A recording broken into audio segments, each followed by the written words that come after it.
Last year, it was amazing. Okay. I I was part of the team as well last year when it came around, and I will tell you, it was amazing. It was fun.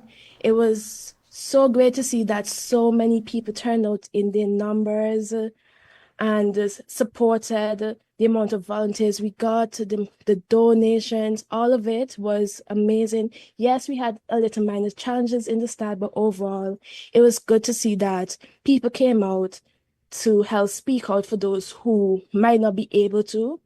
And it was fantastic. And hopefully, it will be more fantastic this year. And, if there were any lessons that were learned from last year, what would you say those lessons are that would inform what's going to take place in a matter of weeks? That's for you, Joel. Um, Lessons. I wouldn't really say, okay, not really lessons, I'll say more of a confirmation Okay. is that there is a cry out amongst society, amongst communities. Um, so we see that ventures like these are very important because it shows that people in need, it shows people in need that they're individuals who are advocating and here with open arms. Especially saw that last year, we saw that people reached out and were like, they're very appreciative of this. To see that people are actually there advocating for them, people who've gone through experiences like these and didn't know what to do. And they were very, thankful and so that people are out there and in numbers Yeah. supporting them. If I could add to And that. yeah, Oh, sorry, I didn't mean to cut you. no problem. No, if I could just add to that, as I said in a previous engagement, I wasn't actually with the organization at the time, so looking back on last year, Joelle was, as she said, looking back on last year and hearing the experiences of the team members and also persons who would have took part. It really was an extraordinary experience. I don't know if you would remember the pictures of the streets just covered in orange.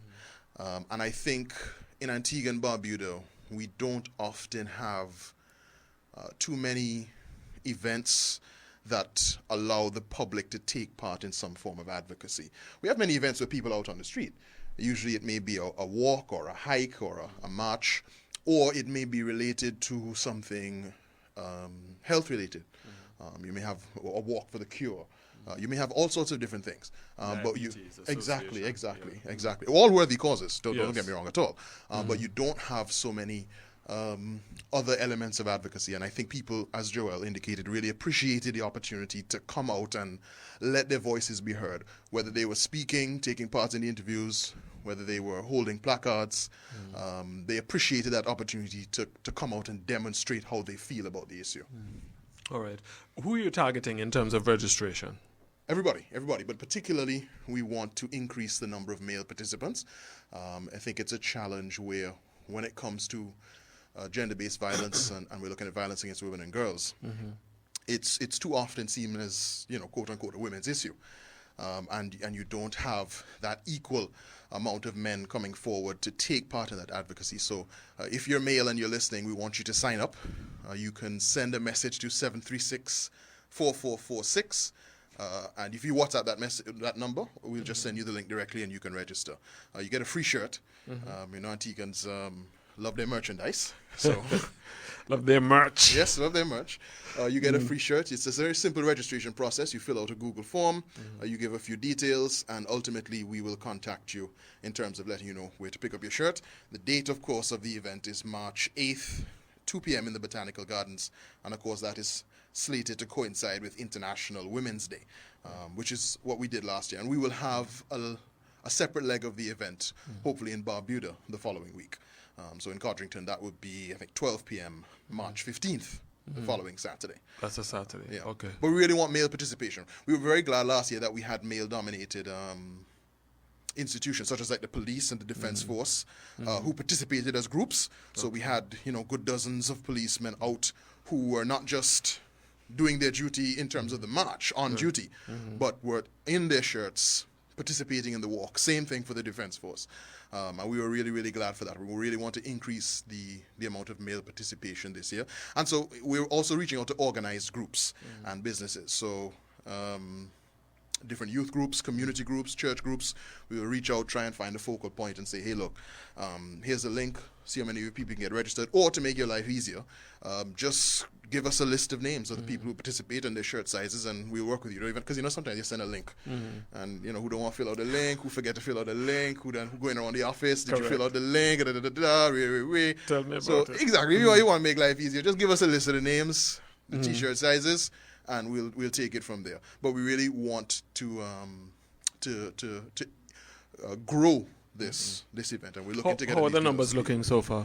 We have, I believe, it would be approaching 400. It's not 400 yet, but it's approaching 400. What we noticed, though, is that as per the Antiguan culture, which we all love, we like last-minute registration. Yes, we love last-minute registration. Not only do we love last-minute registration, but we noticed last year that a lot of people came on board once we had certain endorsements. I don't know if you remember last year, but we had Claudette Peters and Menace, who will be back with us this year, who would have come on board. That was a little later in the game. We have them now a little bit earlier. But when they came on board and put out public endorsements, that really generated a lot more additional buzz around it.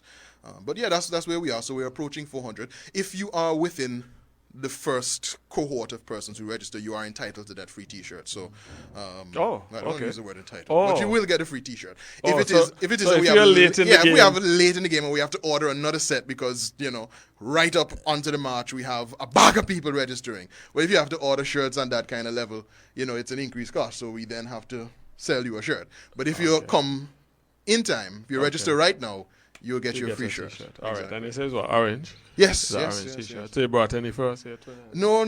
But I expect to register all of you before I leave. Oh dear. And I might have to break a few fingers if there's any resistance. I see Justin over there looking a little. But I also wanted to highlight the fact that my colleague Joel, she also works with integrated health outreach in terms of our gender-based violence program in schools. And she and Pastor Kieron Germain were leading the process of an after-school program at the Otto's Comprehensive School that specifically engaged with the young people there about the subject matter of gender-based violence. And that sort of raises the point that we do need to get the youth involved. We did see many young people out on the road with us last year. That was very heartening to see. You can register your young persons. I see some persons in the registration, they simply put their name several times and different shirt sizes. Sometimes it's because they're registering on behalf of their family and their kids, which is perfectly fine. So I just actually wanted to give her the opportunity to speak a little bit about the work that IHO has done at the Otto's Comprehensive. Joel? Hi, yes. So, as Kieron was stating, working along Reverend Kieron Germain and John and Peter, we started a after-school program with some of the students at comprehensive school. Our numbers range between 60 to 80. It was a 5 weeks program. And we brought them awareness of gender-based violence, how they can be a supportive system for people in need, and, just giving them some tips and things that they can do in case they ever experience or encounter a situation like that. In my perspective, it's very needed in this day and age because we see an increase in violence amongst individuals, especially amongst our youth. So it's important that our youth know what to do and, not be oblivious to these things. And yes, so this program was very, very, very informative to them. We did different ways, not just teaching them, but we were, action, making them, show us, demonstrate how, they will act in these scenarios. And overall, it was a very good program. Let me ask you about the partnership with the Directorate of Gender Affairs. How you can speak to the mechanics of that, Kieron? Yes. The Directorate of Gender Affairs is the agency in Antigua and Barbuda that is responsible for dealing with matters that relate to gender relations in society. Okay. So they deal with matters that have to do with the relations between men and women, women and girls, gender-based violence, sexual violence, domestic violence. They are the focal point for dealing with that. So it made sense for us to work with them, and they were, of course, eager and happy to work with us last year and eager to do the same again. And that relationship benefits both parties in the sense that for us, they are able to support us with their connections, their outreach, their manpower, and we are able to support them by bringing an event which is a powerful and impactful event, which also carries the same message which they work to carry every day, which is ending, of course, sexualized violence and gender-based violence. So we're really happy to be partnering with them. I think the Director of Integrated Health Outreach, Dr. Nicola Bird, as well as the Director of the Directorate of Gender Affairs, DoGA, Mr. Jamie Saunders. I think they had an earlier media outing this week, just to demonstrate the camaraderie and the cooperation between the civil society, the NGO from our side, as well as the government agency from the DoGA side. And of course, we're really grateful to our sponsor, our funders, our donors, I should say, our donors, not sponsors, our donors, the Equality Fund, which is an organization that is dedicated to women's empowerment, and that funding is supported through the Government of Canada, specifically through the Department of Global Affairs. Global Affairs Canada is what it's called. It's basically the equivalent of their agency that deals with diplomacy, international development, foreign affairs, and so on and so forth. And they have been with us since the first edition, 2024, and they're with us again, of course, 2025, and we're really happy to have them on board and to have their support. In fact, just the other day we had the pleasure of meeting the High Commissioner, the Canadian High Commissioner to Barbados and the Eastern Caribbean. Yes. And she made different calls to different places and so on, and we were among the persons who, she would have paid a visit and had a pleasant conversation.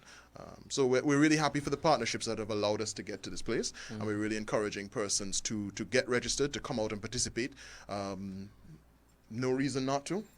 It's a really great cause, and the thing about gender-based violence is that as much as we perhaps in society lack as much advocacy perhaps as there should be, which is where we're trying to fill that gap, we are all quite aware of it. Yeah, we're all quite aware. Whether it's intimate partner violence, sexual violence, domestic violence, we are aware that it happens. Which is very unfortunate. And by the way, I want to ask you, Joel, for those who may be experiencing this type of violence, as Kieron just detailed, what can they do? Who can they reach out to get assistance and support? Great question. So there's a 24-hour hotline in Antigua, so they can call that number, which is 463-5555. There's a 24-hour hotline. Also, they can also reach out to us at 734-4555.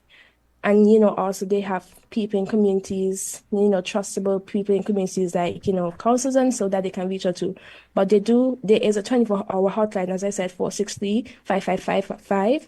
And they can also reach out to us, 734-4555. The unfortunate thing is that, we share this information, and from time to time we have these conversations. And when you speak with persons especially on the female side of the gender equation, it happens, they're in a moment, they feel emotional about it, and yes, they want to do something about it, but as time passes, that determination to reach out for help attenuates, it reduces, and they don't want to do anything because they don't want their partner to get in trouble. It's a very complex issue. Does that frustrate you? Definitely.